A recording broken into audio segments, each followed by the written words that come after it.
তবে এখানে একটা কথা, পল্লী বন্ধু যদি কোনো কারণে তার আত্মা কষ্ট পেয়ে থাকে, তবে তার একমাত্র কুলাঙ্গার ভাই জিএম কাদেরের কারণে। কারণ জিএম কাদের জামাতের চেয়ে বড় ষড়যন্ত্রকারী, মীর জাফরের চেয়ে বড় বেঈমান।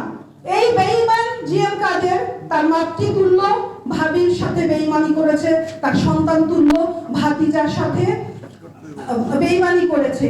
তো তার বিচার অবশ্যই এরশাদ সৈনিকরা করবে যতদিন তারা বেঁচে আছে।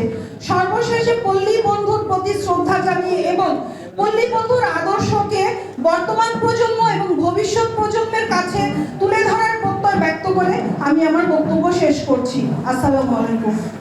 আন্তর্জাতিক পরিমণ্ডলে দক্ষিণ পূর্ব এশিয়ায় বাংলাদেশের পরিকাঠামোগত উন্নয়নের কারণে বাংলাদেশকে যে আলাদাভাবে গুরুত্ব দেওয়া হয়, তার একমাত্র কারণ হচ্ছেন পল্লী বন্ধু। পল্লী বন্ধুর কারণে আমরা আজকে আন্তর্জাতিক পরিমণ্ডলে বিশেষ গুরুত্ব পাই।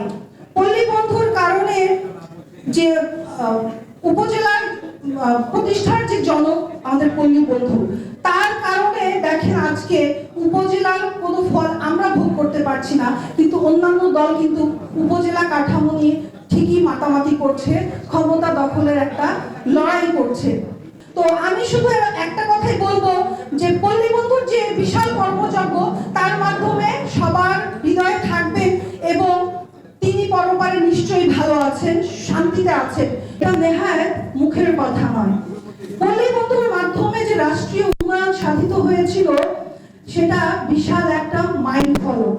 জিয়াউর রহমান ক্ষমতায় আসার পরে দেশকে ঠিক যতটুকু পিছিয়ে নিয়ে গিয়েছিলেন, পল্লী বন্ধু ঠিক সেখান থেকে দেশকে এগিয়ে এমন একটা জায়গায় পৌঁছে দিয়েছেন যার অবদান বাংলাদেশের মানুষ স্বীকার করবেন।